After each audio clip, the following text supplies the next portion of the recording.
Some people say that mass immigration into the United States can help reduce world poverty. Is that true? Well, no, it's not. And let me show you why. This gumball represents the 1 million legal immigrants that the United States has taken every year on average since 1990. Now, who in the world deserves our humanitarian compassion?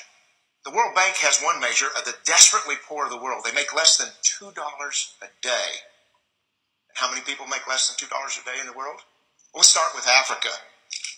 In Africa alone, there are 650 million people who make less than $2 a day. 650 million. And in India, another 890 million people, desperately poor. China adds another 480 million people, making less than $2 a day.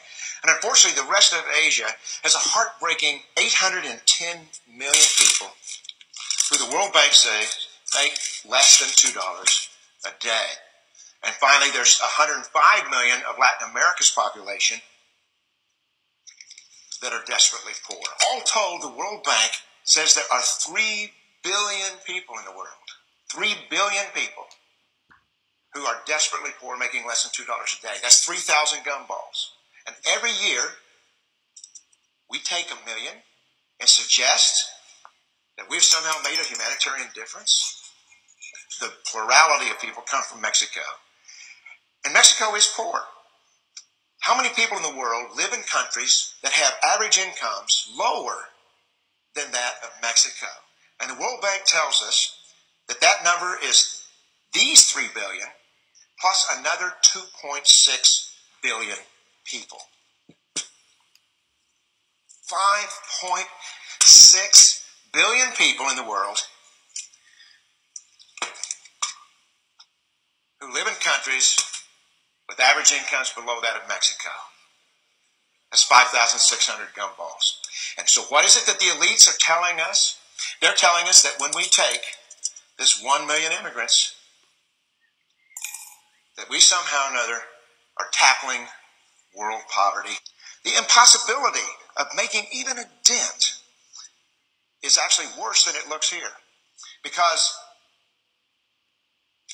last year, when we took 1 million immigrants, these countries added, births over deaths, 80 million more people into the impoverished population.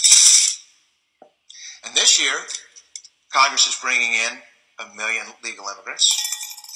And this year, according to the United Nations, these countries are expected to add another 80 million people. And next year, you can be quite sure that Congress, unless stopped by the American voters, will bring in another 1 million immigrants. And these countries, unfortunately, will be adding another 80 million people into these impoverished nations. We could take 5 million a year, but we'd never get ahead of what's happening in these countries. Not in this century. Don't you see? Immigration can never be an effective or significant way to deal with the suffering people of the world. They have to be helped where they live. Let's help them there.